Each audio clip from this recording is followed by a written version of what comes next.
All right, recording. Hello, and some things have changed. You may have known. What do you think of the new digs? You've got new digs? We've got new digs. The freebooters have new digs. Look, The website. Yeah, no, the website's great. Yeah. yeah, Yeah. I'm well chuffed with that. Yeah. Do Yeah. you hear that? That's you might think that's hard English oak, but it is not. It is Debian 13 running on a DigitalOcean droplet. Hardy, that is hardy. The hardiest of VPS providers. Yeah, actually, to do the basics, I always in my head work up self-hosting to be this challenge that nowadays it is not. No, I it actually really isn't. I got the website set up, the actual website and everything, just the Nginx. I basically is blank Debian, Nginx, certbot, which just it was one line of thing, and then that sorted me out. Thank God, I hate certificates. So thank God for certbot, and then I just Wing always recommends. Always forget what it's called. But Wing always recommends a different web server. I can't Apache. remember. No, God, no, not Apache. Apache's worse than Nginx. Used to have to deal with Apache. It was horrible. No, can't remember what it's called. Okay, I think I know what you mean. Is it another like a small? Is it a small like open source kind of project? Yeah, and it's one of the nice. It's a lot easier to configure. It kind of does what you'd expect by default, rather than having to tell it to do the obvious thing, which is kind of the case with Nginx. And it takes care of certificates automatically itself. That's amazing. Which is kind of nice. Yeah, that's fantastic. Did you manage to log into the server, by the way? I haven't tried yet, honestly. Okay, Yeah. cool. I think you've got sudo privileges, so if there's anything. Because at the moment, I'm actually quite surprised how cheap it was. I looked around at a couple of places, including Namecheap, that do a VPS service, and the Namecheap was more expensive. I think not by much, but they must just be reselling something, right? They can't be doing that. Yeah, it's probably a white label kind of thing. Yeah, I'd imagine. But it was and I know DigitalOcean, and I know that they're fast. I know that they're reliable. I know how the dashboard thing works. And I know what I can expect. I think a lot of people like DigitalOcean's not very hardcore, and they go with something a bit more hardcore. But I think DigitalOcean, the control panel or whatever, all of that stuff is straightforward. And coming from I'm on the Oracle free tier because it's free, and it's horrible. Like trying to do anything is horrible. I'd rather pay the DigitalOcean fee at this point. Yeah, which is I think it's $4 a month for the cheapest tier, because we're only hosting a podcast website. We easily are on the lower tier, and so $4 a month. What's that, like £3, $3.50? Yeah, and that will be decreasing, I think. Decreasing? The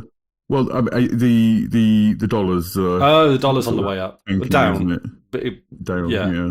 So we get more dollars to the pound. Mm-hmm. Very nice, very nice. Yeah. So I'm pretty chuffed with it. I somewhat apologise for butchering the hell out of Plock. No, that's fine. No, you tidied it up and improved it. That's totally fine. Well, you were asleep at the time. I was gonna badger you, and then and then I thought I'd give it a go myself. And then, have you seen that episode of Father Ted where he's like, where it's the one with the raffle, and he's they're giving away a car, and then Father Ted's like, "Oh, there's a little dent in it. Let me just tap this out with a hammer." And then it's 5 hours later, and it's a mess. That's kind of what I've. You didn't make a mess of it. You tidied it up. You quite the opposite. I am actually quite happy with what it is now. I don't know how you want to, because of course it's under GPL. You license it under GPL too. So I am legally obligated to provide you with the changes, as well as the dates when those changes were made. The dates? I think so. I think that's what it says in the GPL too. No, you don't have to provide. You don't have to provide me. I don't think even in that. Yeah, I don't think it's that you have to provide me with them. You just have to make them public. I think is the. Okay, because I put the code up on. I renamed the thing Plock 2, put it up on Codeberg. So If you, I can, I don't know if you, because I can't stand GitLab now that I know Codeberg. Yeah, no. As far as I'm concerned, that's cleaner code now. So make that the main version.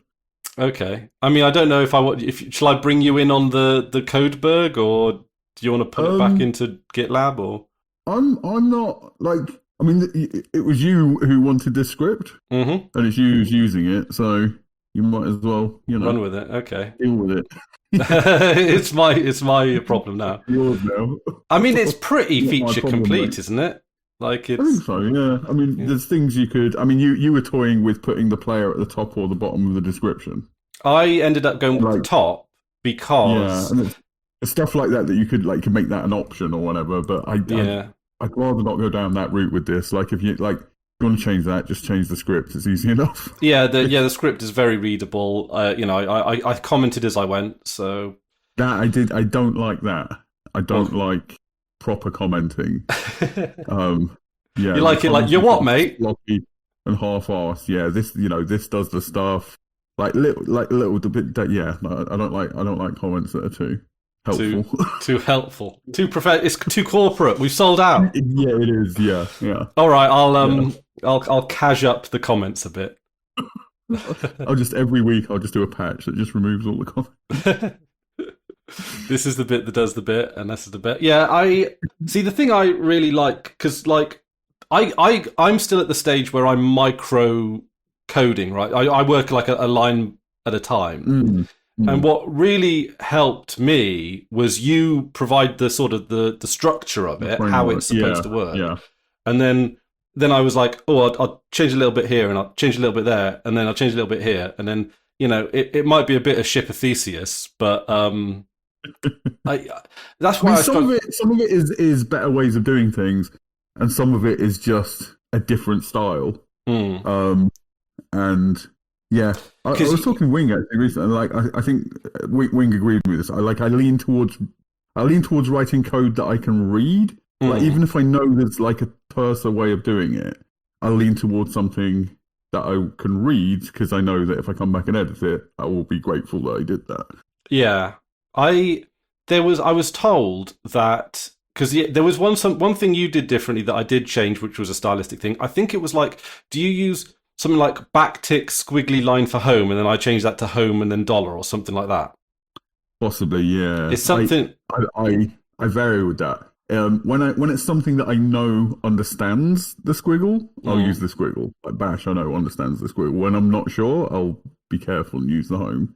Yeah, I've started. I used to use the squiggle, and then I came up against something like I was doing something with FFmpeg or a script like that, and then it needed home, and then I just kind of stuck with home because that's the safe option there. Yeah, you do have to be careful with home, because was it Valve who got themselves into trouble with one of their Bash scripts that was part of Steam, where I think they used, I can't remember what they used, but it was essentially like home and then a variable for a path, but if the path was blank, it would just end up like deleting your root folder or something like that. Yeah. So you got to make sure that there's no possibility that this all just evaluates to a slash, basically. Right. Yeah. Okay. Yeah. But I don't think that's the case with our stuff. It wasn't the home; it was something else. But yeah, there's some environment variable that they were expecting to be there, but if it isn't, you just end up with a slash. Yeah, I typically do my best to avoid any of my scripts deleting anything. If something is likely to be deleted, I'll move it to a temp folder rather than just delete it. I could move it to trash. I'm not super familiar with how trash works. It is just a dot directory in somewhere in your home directory for local trash. Well, Linux doesn't have a trash thing. That's a DE thing usually, or I think some file managers will do it maybe. But yeah, there's no built-in concept of trash on Linux. I have a script that cleans up stuff like caches and stuff that does empty the trash. Yeah. Which I can have a look at now, and that tends to do it across the board for all like Linuxy stuff. I still haven't done my video about my bash aliases, but more and more of them are turning into scripts. Yeah. So it removes .local/share/trash. That is where that's the thing that it clears out. Yeah, so, I think that's just a thing. Like, I don't think that's a convention rather than I assume that's a convention that various desktops use or something like that. Yeah, But I didn't look it up. yeah, I just worked it out from something or other. because obviously on the shell, if you remove something, it's just removed unless you make it so that it doesn't do it that way. I think I did for a little bit have. I think it was when I first started with Arch. I did have a thing that intercepted RM and would just move it somewhere and act like a wastebasket on Windows or whatever. But I just got rid of it. You accidentally delete something, you just fucking live with it. The thing is, I don't. Yes, but I mean, I'm pretty good with backups. But yeah, I'm not. The thing is, it's like I could alias RM to like MV trash folder. Yeah. But I don't know. Like sometimes I do kind of worry that I'll just be like, instead of MV, I'll just type RM and then it's gone. Like sometimes I do sometimes I do like. Do you ever do like word long typos when you're like typing too fast? Yeah. So the one that always scares me is when I'm typing DD commands. Yes. I just accidentally press enter. I just move my elbow and it hits the enter key where you just got the slash rather than typing the and that always scares me. But yeah. Other than that, if I just delete, there's nothing really. Like I occasionally accidentally delete things and it's a pain in the arse, but I live with it. It hasn't happened yet, but one day it will happen. Usually when I accidentally delete things, it'll be like, oh, I won't need that, and then 10 minutes later, oh, I need that.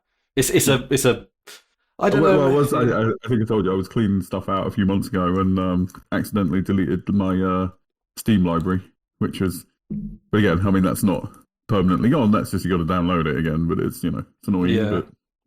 But... Oh, speaking of Steam, do you know the game Vampire Survivors? Yes, of course I do. Yes, they have online co-op multiplayer now. I am not. That's one of those games where I played it obsessively for like a week, and then I realized I was just I was playing it out of compulsion rather than out of any actual desire, and I wasn't enjoying it. I was just trying to unlock stuff. Like it was not fun. Like there was a period when it was a great deal of fun, but like very quickly that dropped off, and and now I kind of like it makes me sick to look at it a little bit. Like I think it's a great game, but I can't. I'm like an ex-heroin addict with it or something. Like it's 4-player co-op as well. It's not just 2 players. Yeah, no, I've got no interest in that. That would be really fun, but I've got no. One more hit. Yeah. No, it's just, and I think I don't fundamentally like it is a really fun game to be clear, but I think I just fundamentally don't like that loop of like, and now unlock this, and now unlock this, and now unlock this. Like it's just a fucking grind to nothing. It's a pastime. It's not a game. It's a feeling. It's a way of life. I should have a disco soundtrack. That'd be so good on Vampire. Yeah. I know it's a feeling. Just right, yeah. But yeah, no, I've been doing a lot with Bash actually. I'm just looking at my scripts now. Also, one of the things I do it for is rsync is actually fucking great for that kind of thing. I was starting to use SSHFS, I think it was. Yeah. But I found our rsync, especially with the larger MP3 files, to be a lot better for transferring. You can just give rsync an SSH like address. Yes. Yeah. So I love rsync. I love that you can tell it what to download, what to replace, not what not to replace. Like rsync's great. And it does it in blocks. It's quite good for it does. I like the I've got it so that it's set. I got an alias so that it tells you the progress as well. It's really good for that. Yeah. No, I like it. I like it telling the progress. Do you have in your SSH folder? Do you have like because you can do a .config and make aliases. You can make SSH aliases. Oh, I didn't know you could do that. And you can give it so you don't have to type it. Like if you've got an SSH address where it's this user, this you can't put passwords, but this user, this port with these settings, you can just put that in a config file, and then you can use set an alias for the name. So the server, I think it's the one that is now the tilde club thing I made. That's just like I just do SSH TV, but you can also use those aliases with rsync. You can do rsync TV : / and then the path that you want to copy the stuff to. So it just makes it really, really straightforward, really easy, or not straightforward, really simple. Yeah, I just did a little script that rsyncs like, so I got a folder of the podcast, and then it just rsyncs between that folder and the the local and the remote. Oh, but it's a very simple. Yeah. And also, what I quite like about it, I don't know if this is a security hazard to say this, so I'll edit it out if necessary. But you don't need to do the IP address. You can just go to login so-and-so at freebooters.uk. Yeah. You can, Because historically, it's one of those things that it might be glaringly obvious to everyone except for me, but I've always used IP addresses. I think there was a point where I realised, this is a host name, so of course I can SSH into that. Yeah. So I don't usually feel that I need it, unless I'm doing a several step process that's the same every time, like rsyncing. Then I don't know, like aliases seem a little bit mildly quicker, but yeah.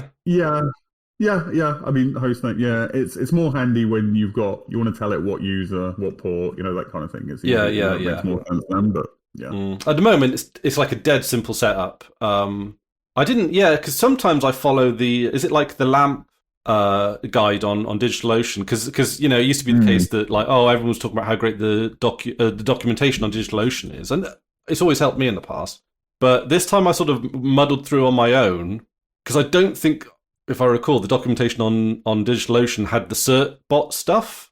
So it was just random Googling / a bit from memory, and like some like config templates that you find online and stuff. But I felt like I needed a lot less than what a standard setup would include. It's like Nginx, certbot, the files. And something like LAMP already is Apache, MySQL, PHP. I don't want any of those things. No. The simplest web server, whatever that. I've been using. I use Nginx. But I do intend to look at that one that Wing recommended. Speaking of Bash, because I've been doing a lot of Bash, so that's like all this that's super on my mind right now. So I don't know if you've heard, but KeePass XC have changed their contribution policy to allow, I think, like AI-assisted code. Oh. And that was the reaction of everyone else, really. I won't use. I mean, I'm not using it anyway, but if I was, I would wait for the fork. Their defense was, and to be fair to KeePass XC, they've been very communicative about this on Mastodon. They've been explaining themselves and answering questions and stuff, and taking the abuse head on. So fair play to them for that. But they claim that we're still going to human review the code. No, I don't care. That's not good enough. No, fuck off. No. And a lot of the arguments against that were like, but like the entire point of things like LLMs is to make things look believable. If they happen to function as if they're believable, that's a bonus. But it's like someone described it as, this is what an answer to that question might look like.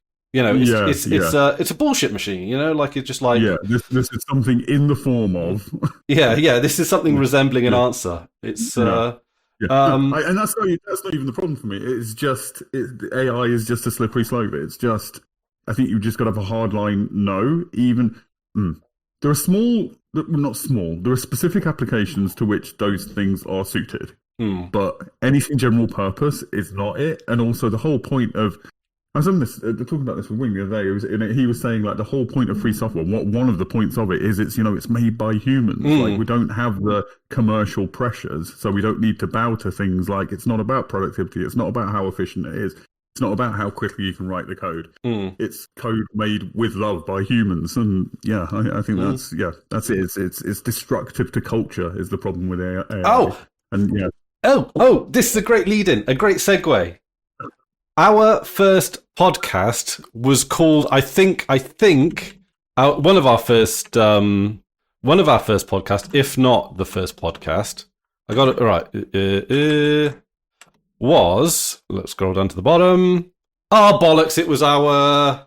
it was like our fifth episode. 1, 2, 3, 4. A fifth episode, Will AI Kill Art? But it is the anniversary, is it not, of our first 31st of October. So how many days late are we? day? Oh, a week and some days. We're recording on the 31st of October. We probably release it sometime around 11th of November. Yeah, yeah. Maybe the 10th if we're Merry Halloween to those who observe. Yeah, no trick or treaters this year. No, I don't think there's any here either. But there were plumbers. Oh, I've got a short plumber story because our toilet was fucked. So plumbers came round, and my sister was supposed to be in when they came, but they were late. So my sister had gone out, so I had to go and let them in. And meanwhile, they were waiting for somebody to come to the door because I assumed my sister would get it. They were texting my sister like, "Where are you? You're supposed to be letting us in." And then I let them in, and then one of them texted my sister and said, "Oh, it's okay. The old chap let us in." How bad was that for your anxiety? I was feeling okay in that moment, so that can be. I mean, it's either possible, impossible, or let's find out. Let's find out. In that moment, it was possible, so it was fine. Because it's not the old guy let us in and then he shat himself. Literally shat himself and didn't have a toilet to do it in. Oh no! But yeah, no, the bit. So there's a toilet. I don't understand plumbing, so this is just stuff I've inferred. But there's a toilet which sits on the floor, and then under the floor there's like a pipe that goes in a 90-degree angle kind of thing. And the gasket around that pipe was broken. Oh. So they took that pipe out and replaced it with a new one. But the old pipe they just put in the bathroom bin. It's quite big. It's quite big and quite shitty. They just put it in the bathroom. So my sister took the bathroom bin and put it in a bin liner. Oh, well, hey. I mean, how many? Go on, sorry.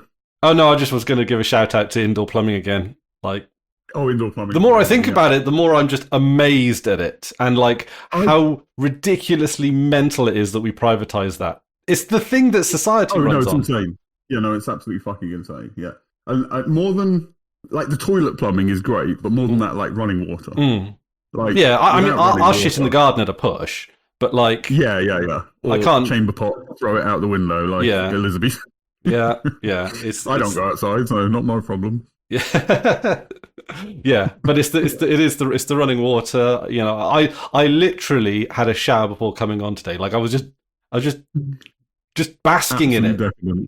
Yeah. There's that. What's that? SMB, that webcomic, SMB something, that's often quite political or philosophical. It's not like XKDC or whatever it's called. No. A good one. They had that one thing that everyone uses and then now parodies. I'm not saying he's never right, and I'm not saying he's never funny, but he is always insufferably fucking irritating and smug in that way that only male nerds can be. I have no idea who that is. It's SMB Comics. That's the one. Yeah, this thing. I'll just link it. You'll know it when you see it. But they did one where they were somehow like communicating with their ancestors, like via like essentially like a Zoom call or something, and they were just showing their ancestors that we've got like indoor plumbing, plentiful, cheap calories and stuff, and the ancestors were something like the ancestors were like, oh, you must have created marvels in society if you've got all these, like luxurious, everybody's living in luxury. Society must be amazing. And they're like, well, someone posted up a Teuton Mastodon that I can't stop thinking about, and I don't know it. I don't know where it went, but it's basically, it's like oil is the most eldritch thing you can imagine, right? So you dig this thick black stuff up from the ground, and it will it will unleash untold technologies that will progress society centuries into the future, but at a cost of... It's this thick black goop that you pull out of the ground that is the bodies of dead animals from eons ago. Yeah. And it projects our technology into the future at the cost of us slowly degrading back into that. Yeah, it's that I can't stop thinking about that now. Like that is so sort of, that's like the essence of Lovecraft right there, really, isn't it? I was reading about oil the other day, coincidentally, because I was just For reasons I was just looking up because the USA is a net oil exporter, Right. Okay. which Yeah. because they produce a lot of oil.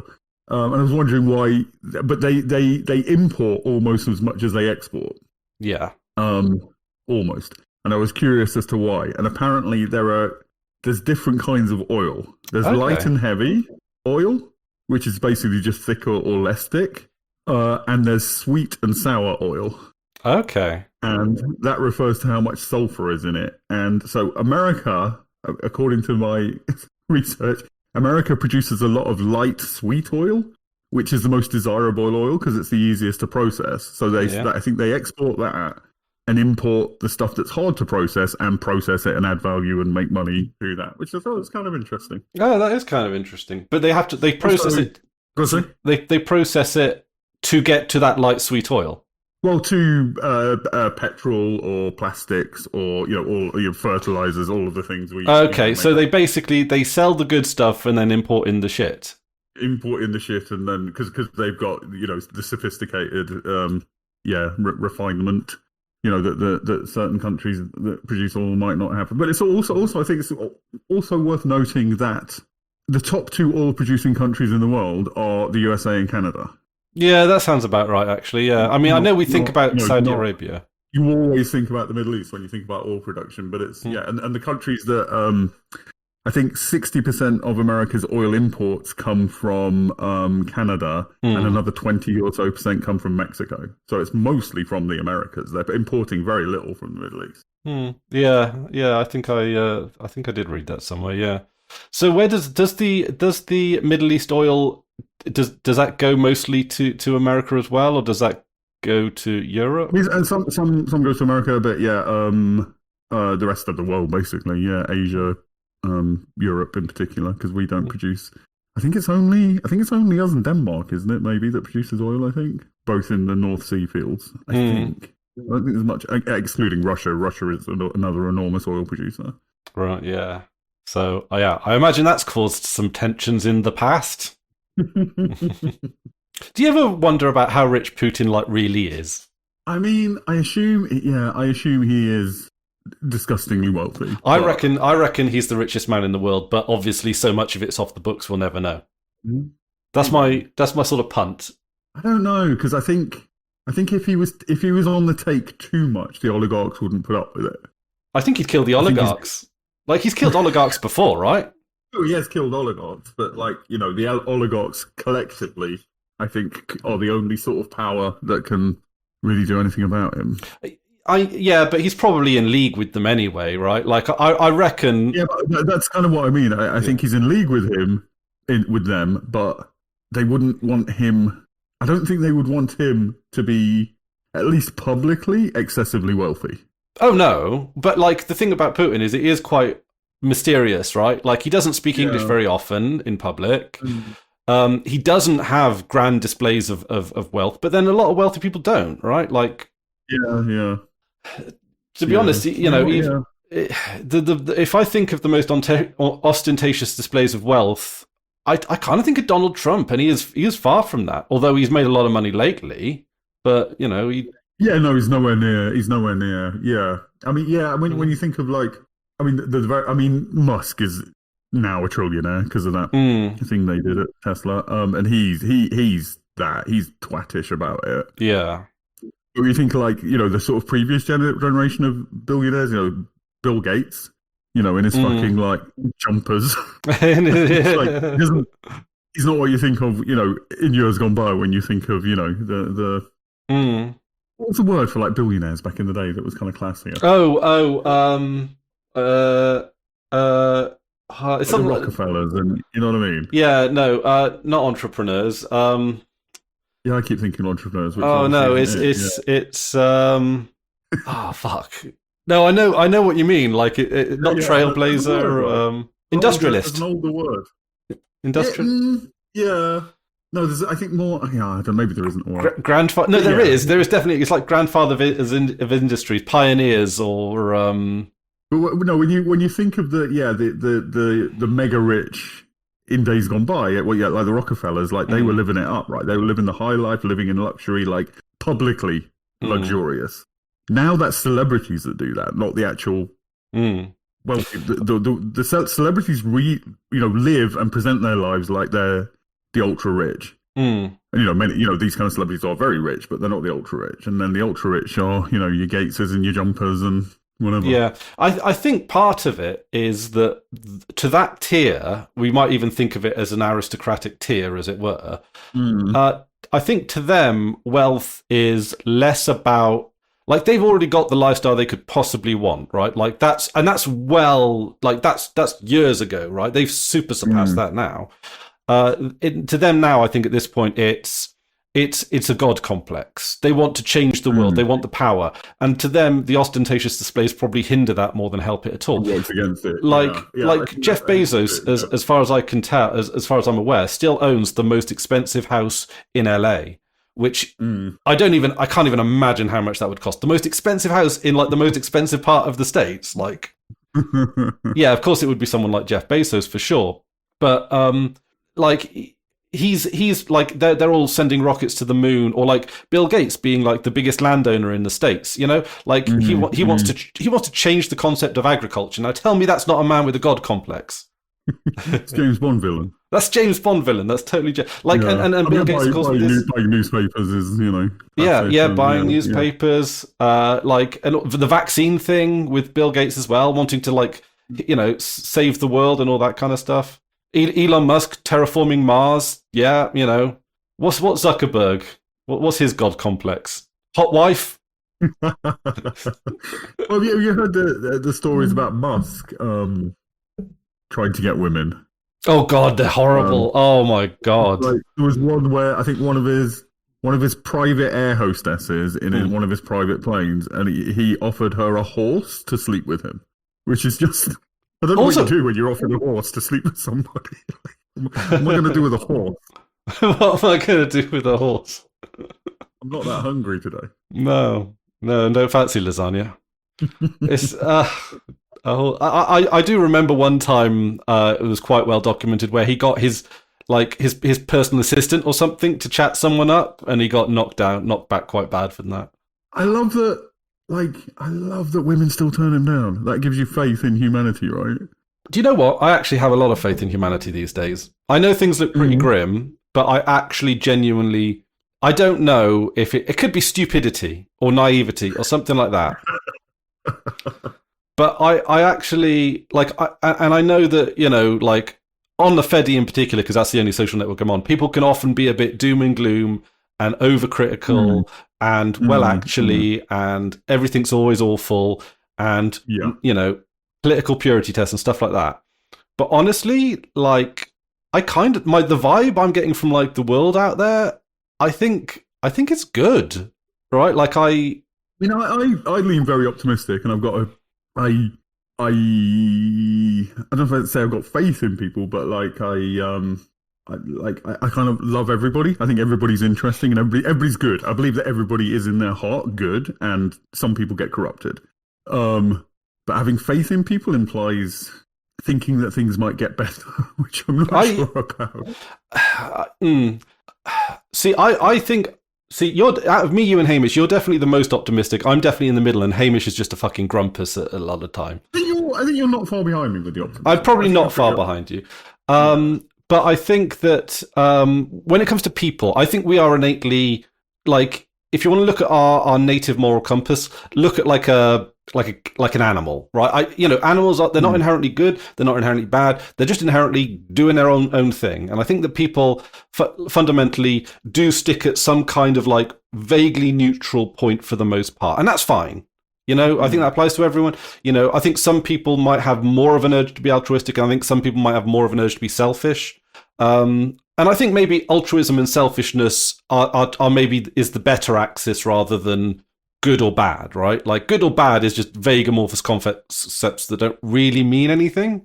Because, say what you want about people like Harold Shipman, but he did save the taxpayer a lot of money. Just saying. No, that's your disgusting moral relativism. It maps perfectly to good or bad. Things can, if you are brought up as a billionaire in a billionaire family as a billionaire, then I mean, this is where Marx gets it right. It's not about morality. No. It's about class interests and, and your own material. Anyway, putting that aside, I think we're good. I remember reading years ago about an experiment they did on some kind of monkeys to see whether monkeys have got compassion. And it was something like there was two monkeys in cages and they could see each other. And at the start, they would give both of the monkeys the same task. And if they did the task, they would reward them with a grape. And then after a while, they started giving them both a task. And when they did the task correctly, they would only reward one of them. Okay, yeah. And the other monkey could see this. And then, again, after some more time, the monkey that got rewarded would start passing its grape to the one that didn't.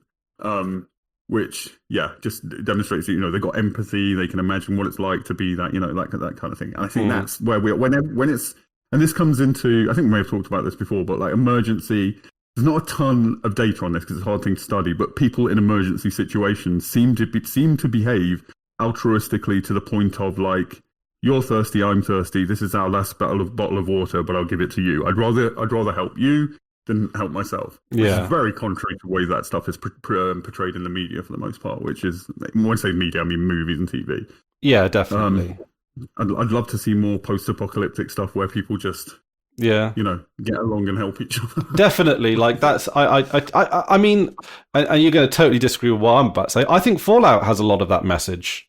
When you look at the broader message of Fallout, you look at how people do, on the whole, with exceptions, but on the whole, come together to rebuild. Like you look at all the people in the vaults and they come out looking down on everyone who actually made it through until now, largely by just sticking together. And generally banditry, there are bandits in the world, but banditry is frowned on. Yeah. Yeah. So, I do fundamentally agree. I mean, under those circumstances that you've outlined there, I think, I agree. Like because I live in an area that gets flooded quite a lot. And when things get a bit shitty in that regard, people do typically come together and help and go above and beyond. I think even during COVID, for the most part, I think people on the whole were generally more helpful than selfish. Yeah, definitely. And what breaks that down is what Thatcher tried to do and succeeded at, which is destroying community and society. I think it's, I can't remember, it's what's the face off Chapo, but she keeps saying like, she didn't keep saying, but you see a lot of posts on Facebook, it's sort of soft leftists, like liberal leftists, talk a lot about community building, blah, blah, blah. And her response to that is fuck community, we need society. Which I think that's the correct read, but society gives rise to communities.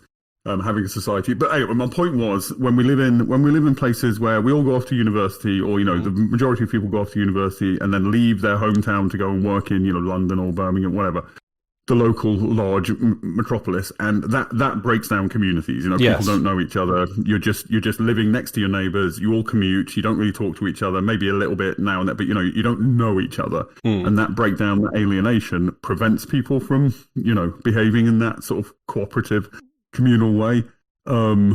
I don't know where I really was going with that. But when you live in places that have that community, people really do help each other out. Yeah. And there's a book I've been meaning to read which talks about how basically the invention of the car contributed to that.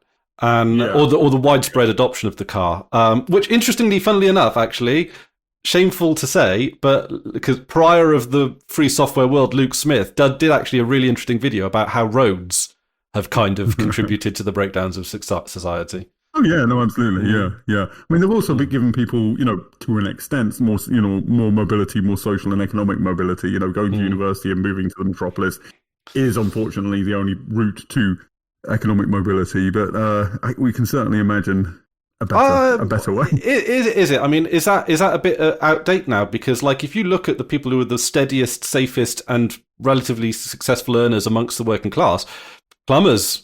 Or plumbers, electricians, locksmiths, and I think we are seeing a resurgence in the acknowledgement of the importance of trade. Absolutely, yeah.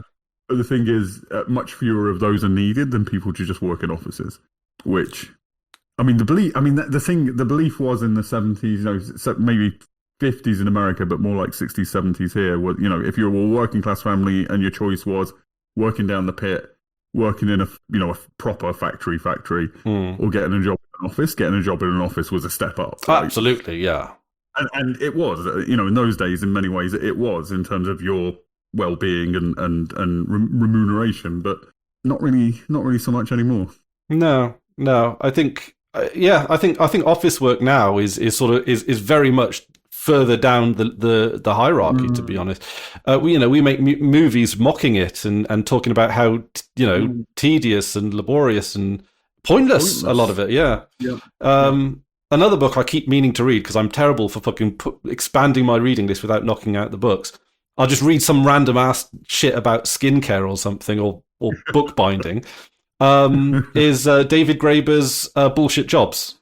Very good. Yeah. Because I'm kind of convinced that I've seen David Graeber when he was alive, of course, on a lot of podcasts talking about that book when his book came out. And it does feel like we fetishized work to the point of madness. Like how if we cut all of the crap in society, right? What percentage of us would be needed to work, right? Like they're obviously like we could do with more doctors, we could do with more firemen, ambulance, doctors. There are certain professions we could absolutely use more of, to an abundance, right? Like I'm never going to complain about a society that has too many doctors. Like that's no. Or too many plumbers. Or I think when studies look at this, like, I think it comes out, the average amount that people work per their work day. It comes around somewhere around like 5%. I think lower, but like somewhere around about 5%. So presumably, only 5% of people actually need to work, and that's assuming that even that work that is done is entirely necessary, which it probably isn't. I would imagine half of it isn't. So you could probably employ 2% of the population full time, or employ 100% of the population 2% of the time, which would probably be ideal. Well, what about a 3-day work week? I don't think it's fetishization. I think the reason we don't have that is because it would destroy capitalism. Yeah. As soon as you acknowledge that, capitalism's out the fucking window. Yeah. We could have 2 or 3 days. I'd love a 2-day work week. 2-day work. Based on that, it wouldn't even have to be. It would be like 1 week, 1 day, wouldn't it? I mean, and again, this doesn't apply the same across. It's different for doctors than it is for people working in offices. It's different for like anybody who actually does something useful. It's very different. You tend to be working more of your time. But imagine if we had enough doctors that your average doctor could just work 2 days a week. Like, would diagnosis be better? Would care be better? Would because their mind would be. This is another thing that came up the other day. So I mean, I'm old chap now, but I'm not in my 80s or anything. And I remember when I was a kid, if you had a cold, and this wasn't just children, if you had a cold and you felt too shitty, you just didn't want to leave the house, the doctor would come to you. Yeah. The doctor would come to your house. Which is, I kind of forgot that was a thing, because that would not, in an absolute emergency, yes, but anything but an emergency, the doctor would not come to your fucking house now. To me, that sounds to me a lot safer as well. When, if you've got anything contagious, it's better to send the doctor around to your house than you go around to the place with all the sick people. Yeah, I mean, I remember as a kid just having a stomach bug. I just had, a bad stomach ache, and I was, lying on the couch, mum bringing me lemonade or whatever, and the doctor would come round and check on me, and he's all right. He's just got a stomach bug. Here's some whatever. Keep an eye on it. Unimaginable now. Yeah. And is that just because of efficiency and cost savings? Cut budgets, employed more. But is this short-termism cost cutting? Because we as a country have been moving more and more towards mega hospitals. The concept of having fewer hospitals but bigger specialist units. Is this going to catch up with us? Is there going to be? It comes from a branch of economics that imagines everything is like a factory. Economies of scale apply to things like healthcare, which they do in terms of costs, but they don't in terms of the quality of the service that you're providing. And also, like you say, short-termism. We're going to get sicker, as a people, and that is bad for capitalism. It's to their own detriment. Yeah, well, capitalism is fundamentally a self-defeating ideology, right? yeah, When we're talking about employment and stuff, like I enjoy political dramas, right? mhm.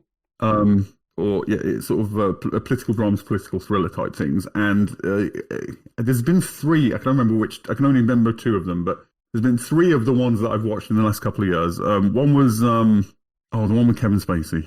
Oh, House Cards. Basically, yeah, House of Cards and Designated Survivor, which I've been watching recently, which is fucking embarrassing. It's so bad, absolutely abysmal.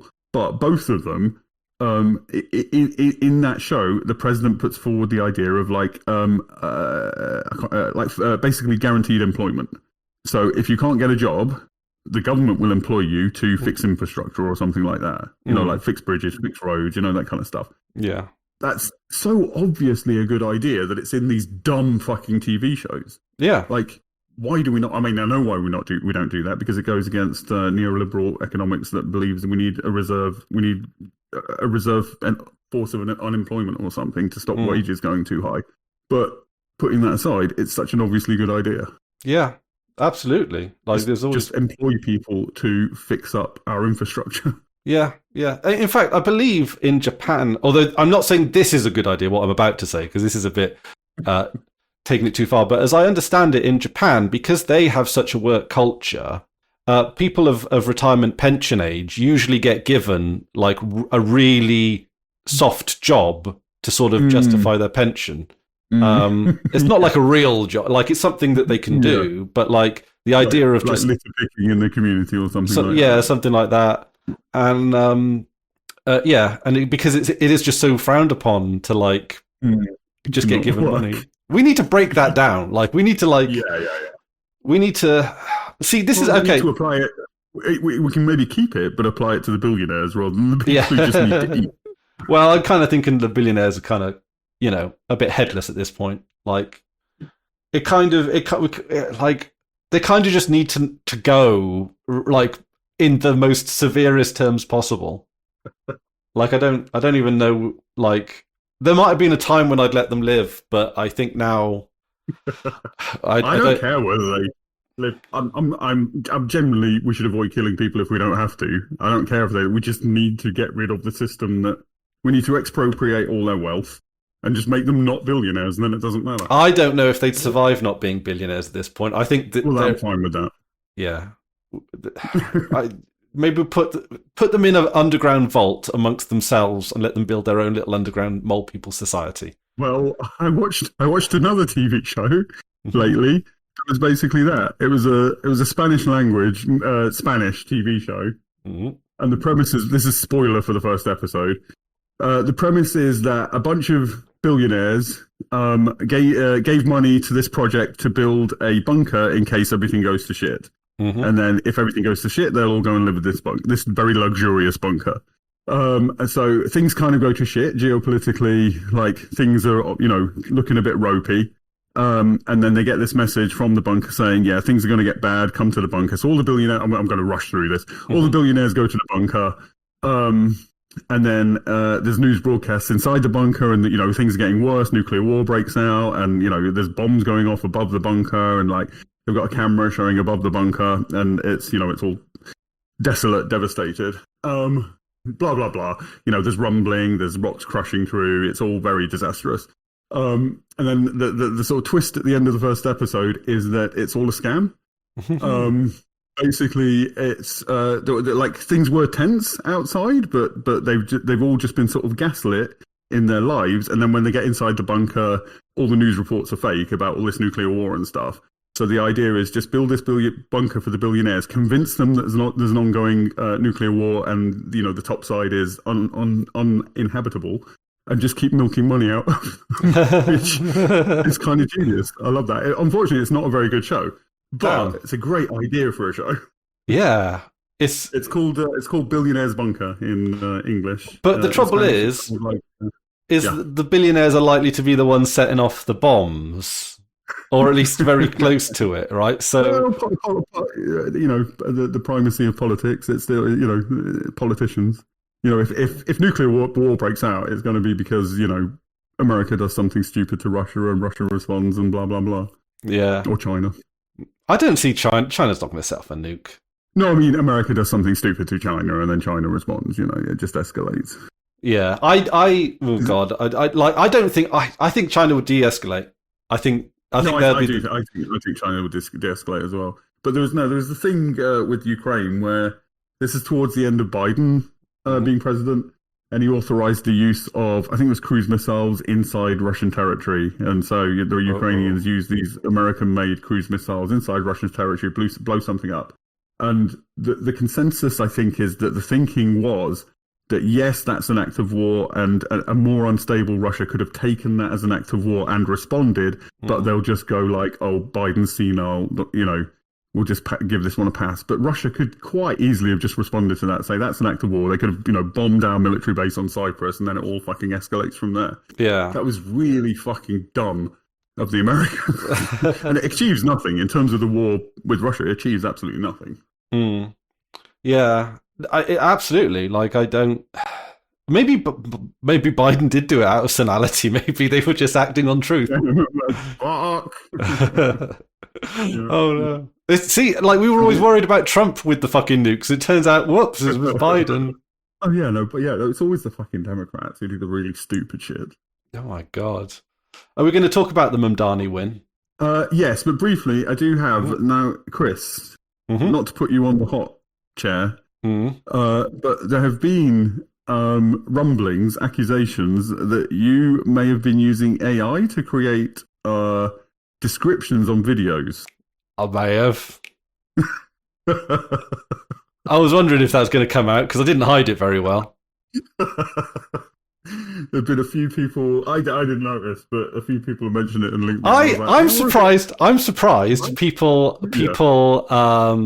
read the descriptions. Naming no names, you can probably guess one of them. So, yeah, people have Ghosty, Hamish. That's some of the names. Yes. But no, people one unnamed source says it goes against the principles of the videos. Like the videos are all sort of anti-AI, and then anti-AI, but also like very amateur, Yes, so, you're right. When I should just not use descriptions at all, or my stance would be no description is better than an AI description. Yeah, they did say that it was linked to them, and I was like, they're not good descriptions. Even they're not. I mean, I would have said that if I'd have read them. All right, I hold my hands up to the hypocrisy. You got me. I was a bit like. I was like, these kind of sound like AI, but was Chris just stoned? Ah, right. Well, no. Well, not because I'm not on the weed no more because of my new job.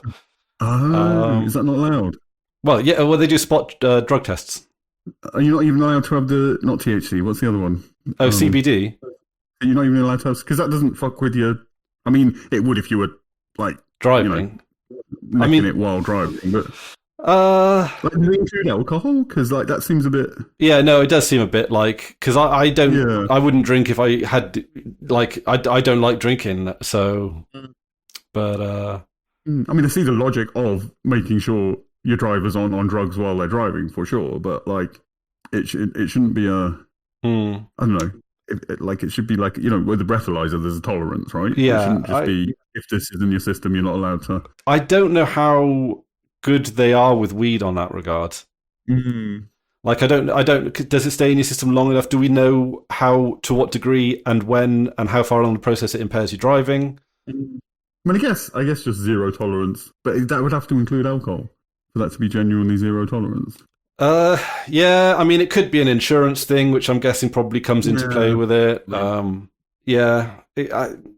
It probably, I don't know. Like it's I suppose the zero tolerance policy is really the only line you can take that satisfies everyone, really.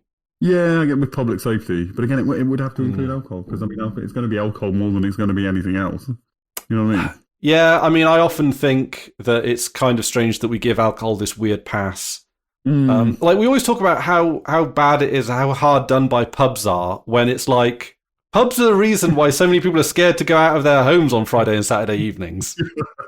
Yeah, Like, yeah. you know, pubs are the reason why when my mate Rodders gets out the front door of his flat in Cardiff, the entire streets smell of puke. Like, the amount that the alcohol costs the taxpayer, not to put it in too, you know. Yeah, yeah. Because they really crack down on smoking. They're quite happy to be very anti-smoking and you know, which does less harm socially, certainly. Yeah, it is odd that it gets such power. I mean, it's been part of our culture since literally, you know, pre-civilization, right? But so is weed in certain places. And mushrooms. Yeah, yeah, and coca leaves and, you know, all the cool plants that get you high. It doesn't make any sense that weed is still legal. And it's one of those things where most of the people I talk to generally, that I talk to about this kind of stuff, are like, agree with me. And I'm probably like misthinking or like misassuming that like there's probably maybe a near majority of people out there that probably have this concept of weed as being a lot more dangerous than it is. I don't think so anymore. Maybe like, I think you'd have to go like pre-90s for that to be the case, or maybe in the 90s. I think that's when it turned. Because I think most people would acknowledge that, again, at least in terms of like, you know, social harm, like weed, you'd rather have a village full of stoned people than a village full of drunk people, right? Absolutely, yeah. You don't get stoners kicking over bins on a Friday night in the town centre. No. No. And also, stoners get the munchies, revives the takeaway scene, yeah.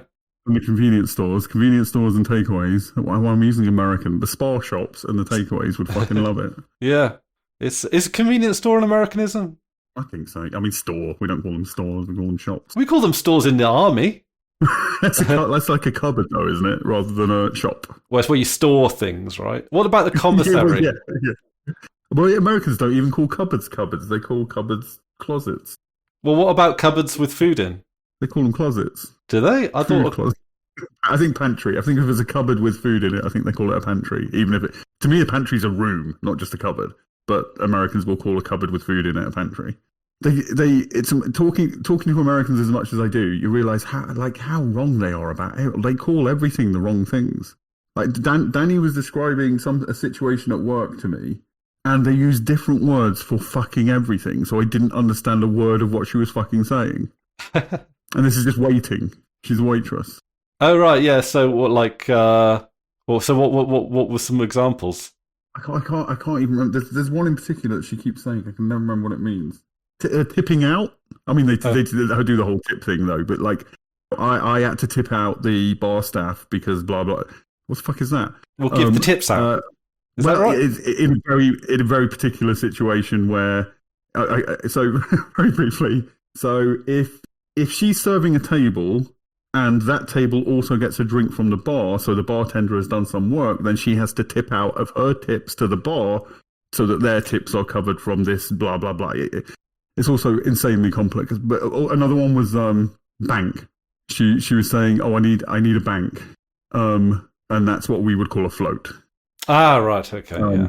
But it's done, she has to provide the bank herself. Like, she has to take her own cash to work as a float, which she calls a bank, in order to give people change, and then that gets totted up in some way with work, and it's also ridiculously unnecessarily weird. It's always my reaction. It's like, one thing I've noticed about the tipping thing over here, right, is where did I went the other day? We have like these this chain. I don't think they were around when you last went outside. Called lounges. So it's like it's like a Pontio lounge or an Estero lounge, or they're just usual like that. Anyway, it's like a step up from Weatherspoons, right? More restauranty than Weatherspoons, and they're nice. It's good food, decent prices. Like generally nice places to eat. But and you order on your phone. You can order at the bar, but you can also order on your phone. You are asked for a tip at the point of sale. Ah, that's weird. Is it an American chain? I don't know if it's an American chain. It doesn't seem like an American chain, but I could be wrong. Yeah, and it's like... we don't... somebody was saying trying to explain this to Danny, that I think it was Shaw trying to explain it. Like, like you here and in basically the rest of the world, you tip for extraordinary service, right? Yeah. If somebody has to go out of their way or is particularly kind or takes care of a problem, then you would give them a tip. Otherwise, they get paid for their work in same as everybody else does. Yeah. Put the expected tip onto the price. Yeah, and I think our reaction as quasi Europeans is pay them properly for a job. But interestingly, Danny wouldn't want that because if you're a waitress in a fairly affluent area, you can. So I worked it out. Her average shift, how much she makes, and this is I'm very much doxing Danny here, but I know she wouldn't mind. So if she were doing her job full time, pro rata, that would be 70 grand a year. That's not bad. That's how much she makes. That's how much she makes in a shift. Is that American grand? Yes, that's 70,000 American dollars. Yeah, yeah, which is high for America for what is a below minimum wage job, essentially. Yeah, I mean, very different if she was in urban Detroit versus an affluent middle class hippie-ish town where people have plenty of money and will tip. But yeah, you can make a lot of money serving in America. Well, at the right places. At the right places, exactly. Yeah. How does she find it? She's been in that line of work for quite a while, hasn't she? Yeah. She just goes around, goes into places and says, "Are you looking for anybody?" Until she finds something. Yeah, she's working at 2 places currently. Oh, nice. Does she work many hours? Sorry? Does she work many hours? Yeah, she works, I would say, virtually full time, probably like 3 or 4 days a week. And it's between 6 and 10 hour shifts. Okay. Yeah. It's looking like with my timetables when I start that I might be working longer shifts on a 4-day week, which I think I will quite like. I think that works well for me. How long the shift? 10 hours ish. Are you allowed to drive for that long? I thought. We have to take breaks in the middle. So when I say 10-hour shift, there'll be healthy breaks in there. So I'm not just driving 10 hours on the road. Yeah. And that sounds good. I think I'd rather do longer shifts and fewer days for sure. Yeah, I'm still working out like how it's going to affect me because when I was working at the bakery, like that was a very physical job. Yeah. So the days off were very much recovery days, and I mean it's going to start out like that for sure, just because it's a new thing. But imagine based on just what I got from you working in that place, it was it was physically tiring because you're on your feet all day, but I think it was just kind of emotionally draining, psychologically draining because of the constant, need to communicate and keep track of things and, Yeah. And I think at least with the bus, I'm sitting down all day, so, and, not to call anyone out, but when I was in the break room, I did notice that almost everyone there was of a portly stature. Yeah. But to be fair, that might have had a lot to do with the fact that all of the vending machines in the break room were like chocolate bars and stuff. Yeah. So when I'm working out at the local depot, I don't know if they got a chocolate bar machine or whatever. But like to be honest, being a vegan kind of saves me here because it's like a lot of those chocolate bars will have milk in them. So yeah. I'll probably be like forcing myself. And also, you generally you're not. Yeah, it's harder to get fat as a vegan, I imagine. There are kind of vegan who just eats bread and sugar. Yeah, kind of like and a lot of fats in nuts as well. If you eat a lot of nuts, you can. Yeah. I know they're better. I was going to say though, I saw a post on Fedi, and they were making a negative point about this, but talking about how in East Asia you get these in a small community, you'll have a little restaurant that is just literally like a granny who cooks noodles, and there are 5 tables in the restaurant kind of thing. And everybody just knows, it's great. You go there in the evening if you want a meal, you get good noodles. And there's nothing like that over here. And they were sort of casting that negatively, just like some granny making like Sunday roasts or whatever. But I would fucking love that. And then somebody posted it's like that in the Balkans as well. You just get in every town, every village has a little place that's like 5 tables run by a granny and just serving really good food. Yeah. Yeah, because I was thinking when you said it's all fucking chains here now, right? Even when I was out and about, that was when it was becoming all chains. There's still some holdouts. When I lived in Norwich, there was they have a pretty prominent market in Norwich, and they got these units that you rent out a little market unit, and they're pretty sturdy and And you might rent them out for like longer periods of time, like mini shops almost. And there were quite a few small canteeny kind of. That's cool. Yeah. Yeah, and they were quite good. Where you could just Do trucker cafes still exist? yeah. I haven't been to one for They were forever. great. Yeah. Best bacon sandwiches in my life at trucker cafes. Amazing. Yeah, there are some holdouts, but I think the trouble is, especially with people traveling so much, is that with the chains, you kind of know what to expect when you go in there. Whereas, yeah. Small cafes is a bit more like if I'm in the mood to spin the dice. Like me and Rosie had lunch out yesterday, and we just had a place called Victoria's in Ross on Wye, just because we were going out there to the Sainsbury's, because allegedly the Sainsbury's are doing quite a lot of good Christmas vegan food. Not the one in Ross on Wye, sad to say, but we did have lunch out there, and we went to this. We just went to like the nearest place called Victoria's. They had like the menu on the front, so you could see, because that's always good, because you could just see what sort of how much they're going to cater to vegans. Yeah. They had some pretty good options there actually, and we went in and Is Rosie vegan as well? basically yeah. Like she'll let herself slip on a few like if she's like in a restaurant hard up, vegan options is shit. She might like allow herself a bit of a bit of cheese or something, but fundamentally like she is. So we go in and we just like have an absolute fucking banger vegan breakfast. And that's cool. Yeah, and I got to remember to go on to like Google reviews or whatever. And I know we're the anti-big tech podcast, but I do kind of want to help that business out by just going on and doing a 5-star review and just say they had the most immaculate bathroom I've ever seen. It was big. Yeah. It had like proper baby changing facilities. It had like pads and tampons for emergencies. Nice big mirror, like all the like just a really good bathroom as well. Sorry, that's an Americanism, isn't it? Toilet, water closet. Toilet. Yeah, we all get more Americanized.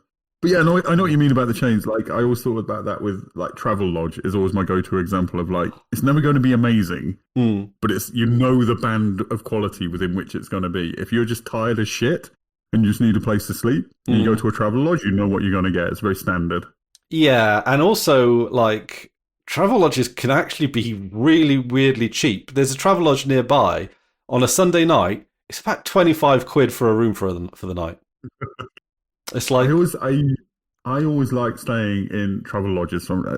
This doesn't apply to food for me, but for a place to sleep in, the more kind of like banal it is, the more like I like that boring neutrality of just like standardization. Like just it's like the equivalent of beige. You know what I mean? Just it's chill. It's like you say, it's like the factoryification of every industry, and it's like the hotel industry. It's like a factory, but a hotel. Yeah. To be fair, I went to London once and I stayed at the Elephant and Castle Travelodge, which is actually a really nice Travelodge. Like it's up there with a Premier Inn. And it was Saturday night, and me and Dylan, who I was with, we were like, well, what we're going to do for food? Like, neither of us were particularly like interested in going into the heart of London on a Saturday to try and find something to eat where everyone's going to be booked and busy and So we thought, all right, we'll take a punt on the Travelodge cafe Saturday night. Elephant Castle, still a relatively central London place. There was like us and a couple of families, and then the rest of the restaurant was just empty. And it was like really nice to have a quiet Saturday night meal in London. And the food was fine. Like it was nothing. It was Weatherspoons-esque. Good enough. And I can actually recommend it as one of the better travel lodges I've been to. The Elephant and Castle. You know, they do vary a bit in quality. Sometimes they give you a key. Sometimes they give you a key card. Like Premier Inn, that is quality across the board all the time. They're a lot more like standardized and stuff. What else have I stayed in a lot? I don't know. Like Ibis, if you get one, are kind of a bit more cheaper and nastier, but they're standard. They're very like, I think they're sort of like yeah. Because the nightmare for me. Do you ever watch that? Oh, I think it was like a Channel 4 show back in the day where people who ran B&Bs would go and stay at each other's B&Bs or like hotels or whatever and rate them. Can't remember what it's called. But a lot of them were like very like the people running it were quirky. And so the hotels were like quirky and would have like, you know, just like a fucking Victorian drawing room just full of shit. Like, you know, it's quirky. Oh, it's, you know, it's quirky. Everything's got fucking mural. Like, I don't want busy. Like, I would fucking hate that. Yeah, because you never know what, like, it comes across as a bit, like, unclean. Do you know what I mean? Like, yeah. Are the cleaners really going to clean every... Yeah, like dust traps, yeah. But also just like vision, I think, maybe it's an anxiety thing, but I want, like, my ideal is just beige fucking walls. Just beige walls and a bed. Just calmness. I want calmness in the room that I'm, you know, occupying. Do you find beige to be more calming than brilliant white? Yeah. White's a bit too. Yeah, a bit too. This house is a new build, and all of the walls are like brilliant white here. It's probably is it white or is it like an eggshell or a? No, it's white, just actually. Straight up white. Yeah. I don't mind white. White's okay. This is nice. Like I used to be a color kind of person, and like I think I go through phases of like loving color too much and then loving neutrals too much. I seem to like. I think I like the idea of colors. I like, you know, it's more fun. You know, it can be exciting. Color is, you know, more vibrant, obviously inherently more vibrant and kind of expressive. But really, I just want a blank room. I don't even like art on the walls. Oh, I get bored of it too quickly. Like, I just want a blank fucking wall. Ideally, a big window with a lovely view. That would be ideal. But, you know, just serene. Yeah, we've got a little window out there. Otis loves just like, so we put we made like a little blanket nest up by the window, and Otis just goes up there and sits in his blanket and just watches the world go by. He's got access to like every face of the house, I think. So there's always something to watch. He loves watching the birds, obviously. We try and try. It's weird when cats when they're just watching birds, because obviously they want their instinct. They want to fucking kill them, right? Yeah. But when they're just watching them, is that their equivalent of like porn for us? Do they get off on just watching and imagining what they would do if they were out there? You know, because they must be wanting to fucking kill that shit. This is one of those things about animals. I never quite know. Is that like, do they want to kill, or is it something much more innate? Oh yeah, no, I think it's just their brain rewards them for killing, so that they are good at killing, right? But I don't think it's a want in the sense that we would want to whatever. Yeah, probably the same as being horny, right? Yeah, or needing the toilet or something. Yeah, like it's it's just your brain rewards you for It's programming basically in that regard. Yeah. But yeah. Is that why animals fundamentally, for the most part, can't be considered moral beings? I mean, that gets into stuff that's not really settled. Yeah, Depends on the animal, obviously. Yeah. It's one of those. I mean, we don't even know how our brains work. And also, to be fair, again, our biggest contention, but like morals is a very human concept. Like. Yeah, no, I don't know. It is, of course, but then everything is. I don't think that means we can't apply an analog of it to other species. But I mean, like I say, the experiment that proved that, you know, these monkeys were exhibiting. But I mean, when I say a human concept, I mean, it might extend beyond humans as well. Like, it might be an intelligence thing. I don't know. Maybe I think there are some cases of dolphins showing like genuine altruism as well. Yeah, and that I think it's kind of like a famous clip now, but that we know that monkeys can lie. Yes, yeah. That brilliant bit on that wildlife documentary where, because these particular, I can't remember what kind of monkeys, but some kind of monkeys, and they have like a shout that means there's an eagle coming, and when there's an eagle coming, you leg it and get up the trees. So in this documentary, it shows one monkey coming along with like armfuls of fruit, like ready to eat, and like another monkey spots him and goes like, there's an eagle, like does that, and this monkey drops all the fruit, legs it up a tree, and the other monkey just walks over, picks up all the fruit, and starts eating it. So like, yeah, it's like Otis. He'll ask me for food, I'll feed him, and then I'll go and ask Rosie for food, knowing full well, like he's starving. Yeah. Like it's the most desperate thing in the world. Yeah, yeah, Like yeah. Which I think is, yeah, I think they're being dishonest. Yeah. Yeah, and I don't. But like, obviously, Otis doesn't understand that there's a limited amount of food. Like to him, it's just like you do know if you open up this cupboard, like you could just eat and eat and eat, like, and it fills up just magically. Like, yeah. I mean, no, I think it gets down to there's a Wittgenstein quote where he said, "If a lion could speak, we would not understand him." How meaning that you're like basically what you said, like our language is born of our experience. Yeah. So even if a lion spoke English, we wouldn't like I was not understanding Danny's works. Like, it's entirely different worlds. Yeah. So it's like if aliens could speak English. yeah. They'd be like, with a certain level of intelligence, we given enough time and somebody with the right talents, you can translate, which is why we can translate between languages and stuff, obviously. But yeah, on a fundamental level, in an immediate way, you've got to have a shared experience to have a shared language. Like that episode of Star Trek. Is it Gunnar and Gamok or something? Have you seen it? I've seen that episode. Yeah, that's great. I love that episode. It's a good episode. Yeah. It was. I watched a few episodes that were given to me as if you want to understand the essence of Star Trek. Is this a recent thing or this was? No, this was years ago. Okay. That's cool. So I've forgotten a lot of it, but see, I kind of like what I've seen of the Next Generation. So it's there's a part of me that kind of wants to. It comes from a very. Yeah, I think I probably would enjoy it. It's often moral dilemmas and interesting moral situations. The only problem with TNG is the first 2 seasons are rough. Yeah, everyone says that. Yeah. There's still some good episodes in the first couple of seasons, but yeah, I think you'd enjoy it. Yeah, I think you'd very much enjoy it. Has Rosie seen it? I could see Rosie enjoying it as well. I think she has, but I'm not entirely certain. I just, for some reason, always found it like it's one of those things, a bit like Lord of the Rings. I never could quite just catch on to it, Yeah. I mean, I finally watched the 3 movies, and I generally enjoyed them. Not really. Yeah, they were good. I liked them. I would have preferred if something had happened at some point. Nah, it's not about things happening. It's about friendship and camaraderie. It's bad. If it's about friendship, it's bad. It does friendship badly. Apart from Sam, obviously, Sam is the only good thing about that. Sam is he is the friendship guy. Yeah. Yeah, I mean, I view it as like Tolkien's reflection on the war.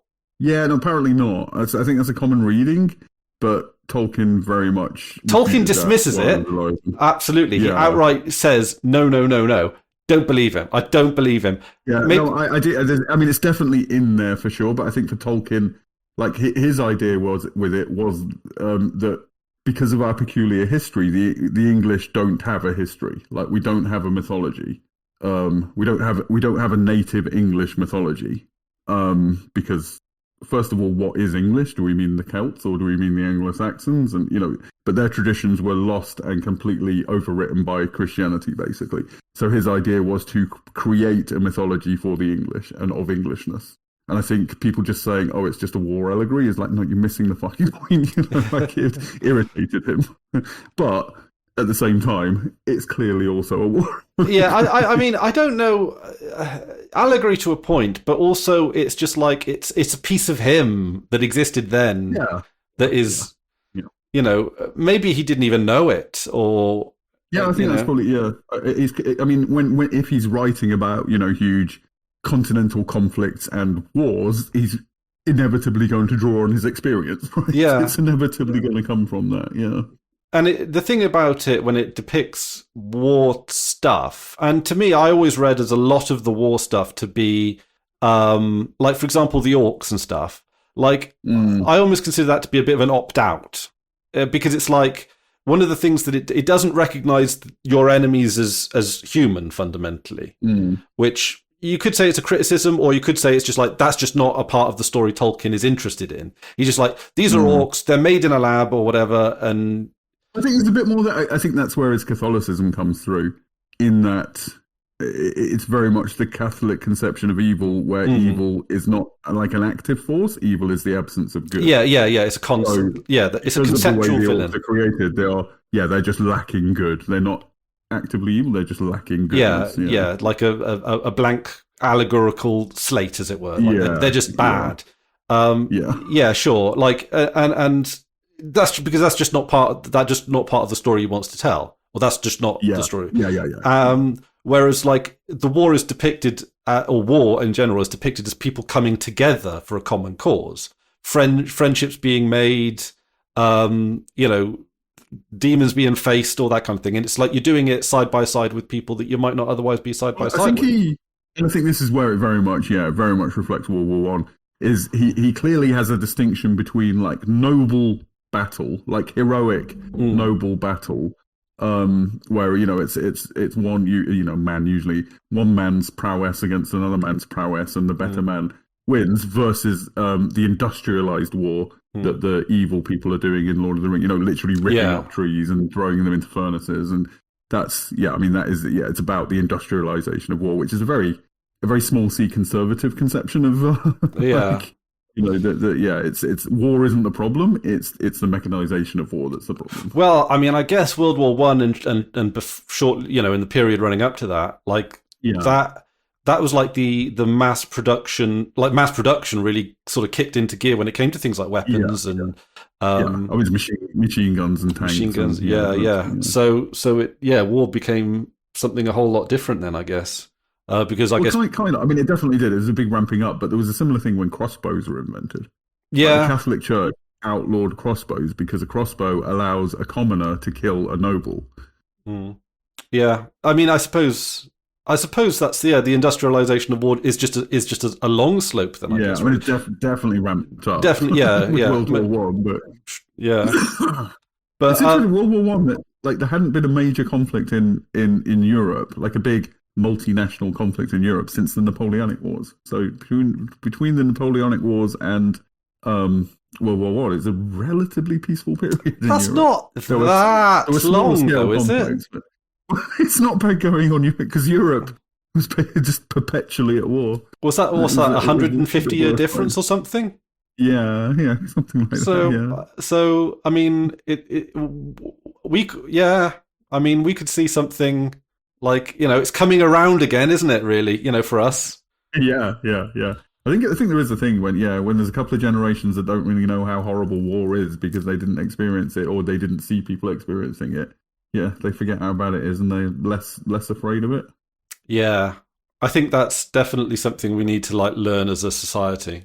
Yeah. Like, yeah. We don't want this. We want anything but this, Anything but this, yeah. And also, I mean, well, the no war but class war thing. The soldier isn't your enemy. The leader that's making you go to war is the enemy. That always, that's. I wish we were a little bit more conscious of that. Like, I feel like everyone kind of knows it but doesn't internalize it. I think we're very good at, like, the symbology, the trappings of nation. All before nations it was kings, and for king and country, and now it's about nations and protecting the homeland, and like they're very good at propagandizing us about that stuff.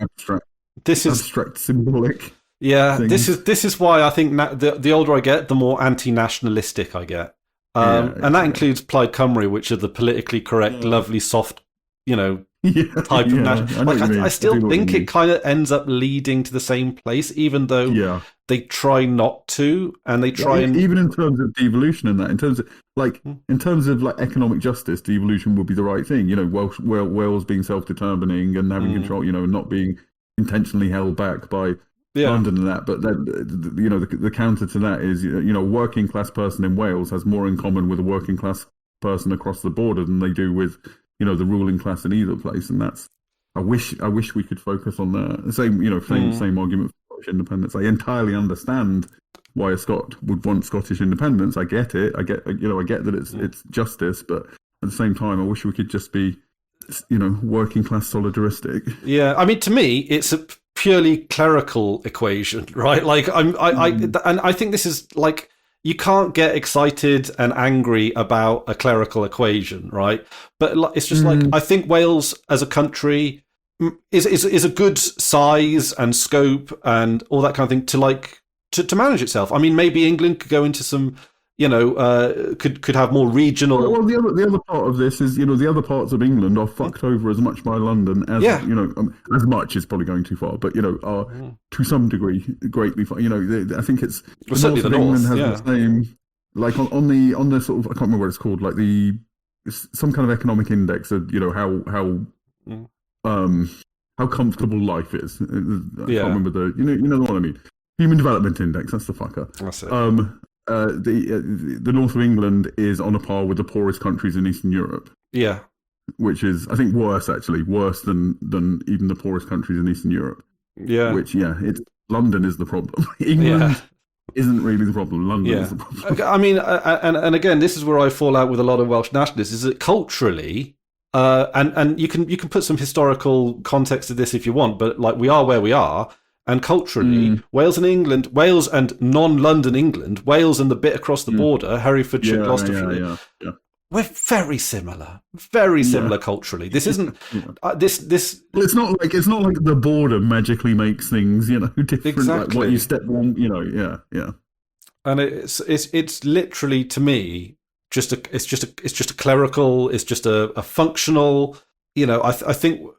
I mean, yeah, it does emanate from the over centralization of our economics. That London being, I mean, what is it? It's one of the most centralized economies in the world, really, if not the most centralized economy in the world. And it's like it's just and it just causes so much ball ache, really. Like decentralize. Slogan of the Fediverse.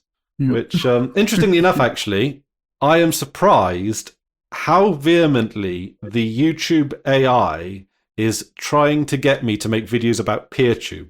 Really? So on the YouTube Studio, there's a tab that says that uses the Google AI to generate video ideas, and then you can somewhat like expand off of this. And I got to be honest, shamefully, right? Call me all the hypocrite you want, because it's probably true. Actually, quite good. It looks at your videos. It looks at the videos that have done well, and it's like, okay. Based on that's the kind of limited scope problem that AI is quite good at. Yeah, that makes sense. Yeah, and it keeps coming around. It comes up with the usual stuff like Debian unstable. Can it be used as a daily driver and stuff like that? So it is quite good with a lot of ideas. And but it keeps bringing up PeerTube and decentralized video, the breakaway from big tech and all that kind of stuff. Because obviously that's interesting. Yeah. I mean, that is just. I assume at some point they would tweak that. You know what I mean? They would stop it from suggesting its own demise. But like, it's interesting. This is the big. This is one of the big arguments against AI, right? Like at the moment now, because it's fundamentally like beta level technology. It's running its own course a little bit more than we know they're going to clamp down on it. We've already heard Elon Musk talk about how. Well, what's the thing that Elon Musk's done with Wikipedia? Grokipedia or something? Where it's like the AIification of Wikipedia, but fundamentally to push his view of the world. So he's got control of it. Yeah. So I'm almost certain at this stage, if we don't already outright know, Grok, the Twitter X AI, that's basically a right-wing AI. Like that's just... and they're going to do the same. Like I think when I was shamefully doing an AI description for one of the videos, it was dancing around the political issues so much that it was quite infuriating. He goes, "Oh, I can't talk about politics." So it takes this awful sort of opt-out, fluffy middle ground. Which is another reason why I should not be using AI to do video description. I understand why you would.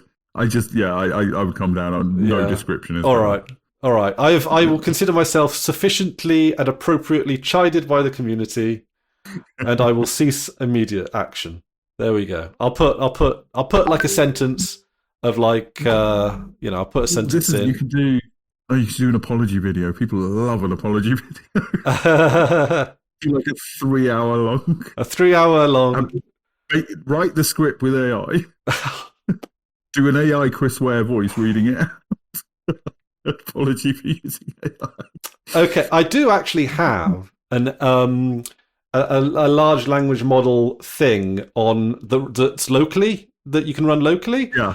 But the trouble is, it fires up the hardware to a point where I don't like it, and it takes a lot longer.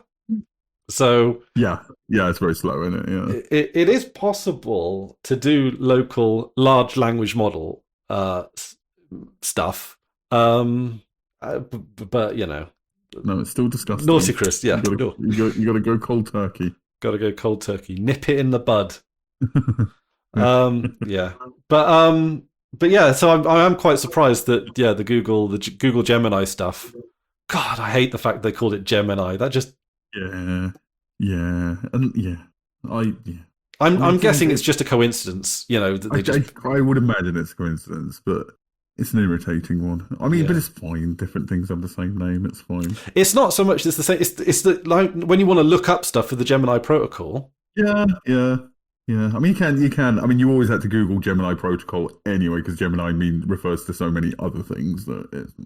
Yeah, but it's still. Unfortunately enough, it's a small enough ecosystem that you can sort of just go straight to the documentation, and it's pretty comprehensive. And yeah, how long? Imagine that another search engine takes over from Google, right? In terms of the market, how long do you think it would take us to stop using Google as a verb, or is that just like Hoover now? Do you Hoover regardless of is it that, or would it change? Because these things can change very quickly. I think. These things do change pretty quickly, don't they? I think Google. I think this is just a happy accident on Google's part, but I think that word verbifies quite well. Yeah, like we would never say, "I'm going to Bing that." That just wouldn't happen because that sounds horrible. But I'm going to Google that.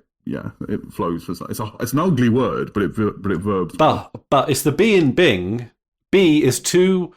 The B sound. It's hard work. It's hard work.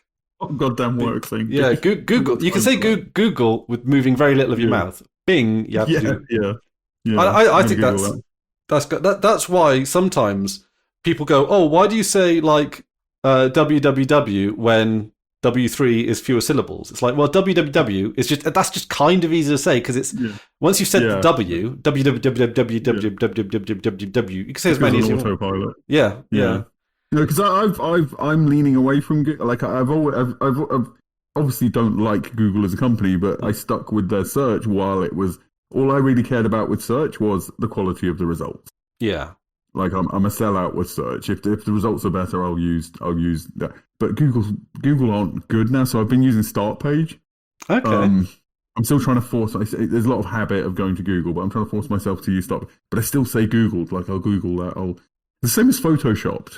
Like I'm more likely to say Photoshopped than gimped. I've never used Photoshop, and to be fair, you don't want to use the term gimped in polite company. Well, there's that, and also anybody outside of our world doesn't know what the fuck you're talking about. Right? Exactly. Yeah. Whereas everybody knows Photoshop. Also, yeah. Again, not endorsing any language here. Saying I'm going to gimp something sounds like you're going to like cut its legs off. Also, I mean, Photoshop. This is why they named it Photoshop. It referred to photoshopping things in a Photoshop. That's why they called it Photoshop. So it was an existing verb anyway. Yeah. Yeah. And it doesn't sound super branded, really. No, it doesn't. No. So it's not like Adobe shopping or something like that. Yeah, Google is just a made-up word. But I'm into. I think it could stick around, or it could switch overnight. I think. Well, I was told that it was a misspelling of Google. I think it was an intentional misspelling, right? I don't know whether that's them. My suspicion is they just came up with a funny word and then found out about Google and said, "Oh yeah, no, we're really smart and we just wanted something that sounded like Google." Interestingly enough, someone, I think it was Steve Jobs, was confronted about the Apple logo with the bite being taken out of it, and whether or not that is a reference to Alan Turing, who killed himself by putting the cyanide, was it, on the apple and then eating it? Yeah. And Steve Jobs, I think it was Steve Jobs. It wasn't like, what, Larry Page? Is that the other guy? No, Steve Wozniak, whatever. It Wozniak, yeah. I think it was Steve Jobs. And he said, "Actually, no, it's just like we just like that. I don't know. It wasn't the very first Apple logo was. Do you know what I'm talking about when I say that? Oh, I have a vague memory of it. because a description won't do it justice. Oh, 'Cause, the multicolored one. no, no, no, no, no, no, no, no. This for listeners, it's like almost like a Victorian engraving of Isaac Newton sitting under a tree with the apple above his head, and yeah, in sort of a banner around that, it says Apple Computer Co. That was their very first logo. So the apple in Apple, if it referred to anything, was the Newton apple. But I think the bite out of it, it thinks. I think it's kind of sexy because it refers to like the fall, the Eve taking the bite out of the apple and gaining knowledge. It's got to refer to that on its these.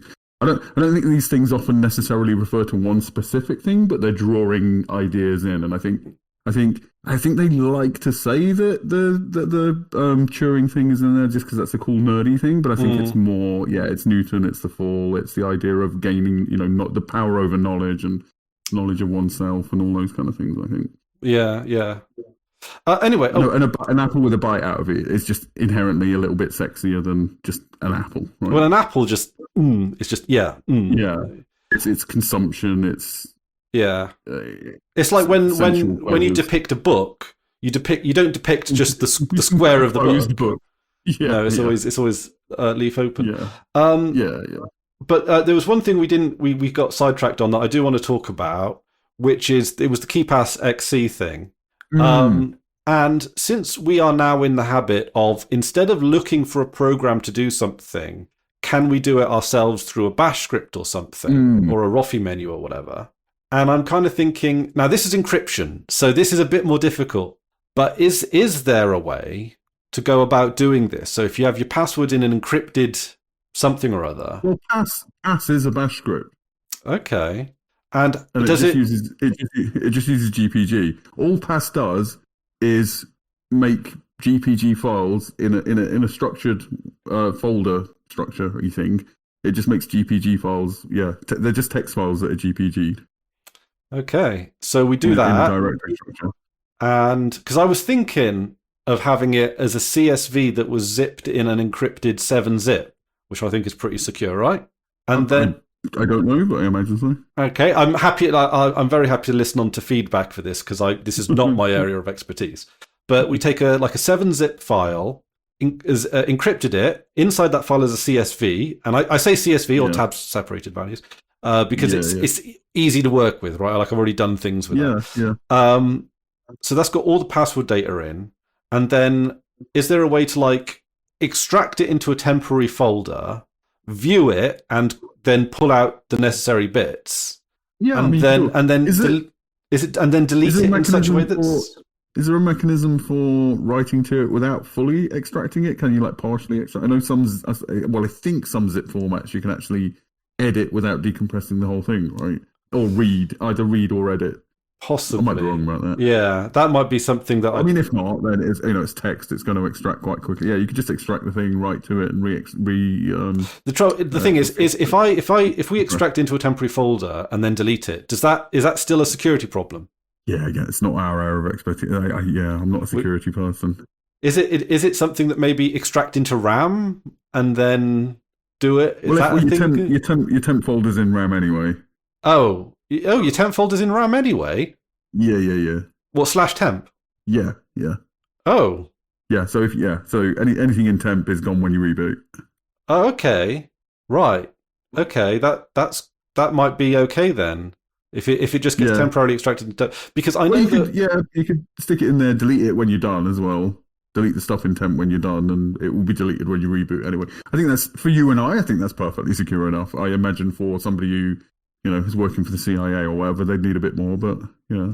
Yeah. Okay. And then okay. So you pull that out maybe in a Rofi menu or something, and then like what I've got for my address book is just my address book is in a CSV file. I bring it up, I select the email address, and then it just copies to clipboard, and then I could just throw it wherever I need it. Yeah. I think that sounds perfectly doable. Yeah. You put it straight into Mutt, but I actually think I find greater utility in just having it on the clipboard and then throwing it in. Yeah, mine can do both, but I rarely use it. I rarely use it. Yeah. Super rarely use it, but yeah, just being able to type the beginning of an email address, then tab in Mutt, and it fills it in. Yeah. Yeah. Why not? Since it can. Oh, did we get a boot in the group? There's a Left 4 Dead going on. Oh, Left 4 Dead going on. My car is coming out the shop, so. Oh yeah. I got to be on the lookout for that. Do you want to go to that? Because I think we can wrap it up here. Yeah, if we're good, yeah. Awesome. All right. Thank you everyone for joining us. Tamir looks fucking good in the chat. He just posted his picture. Looking Tamir's beautiful. Yeah, he's a beautiful man. Beautiful man. Yeah. Cool. All right. Shout out to Running Water. We absolutely appreciate everything you do. Yeah. And Running Water. Happy 3 years. Is it 3 years? I was going to ask how long. Yeah, 3 years. Yeah. So yeah, and you can go back. I actually found the very first one and pop that up. Email is dead and smartphones are essential. And here we are talking about email. Cool. All right. Anyway, thank you very much for joining us, and see you soon. Bye bye.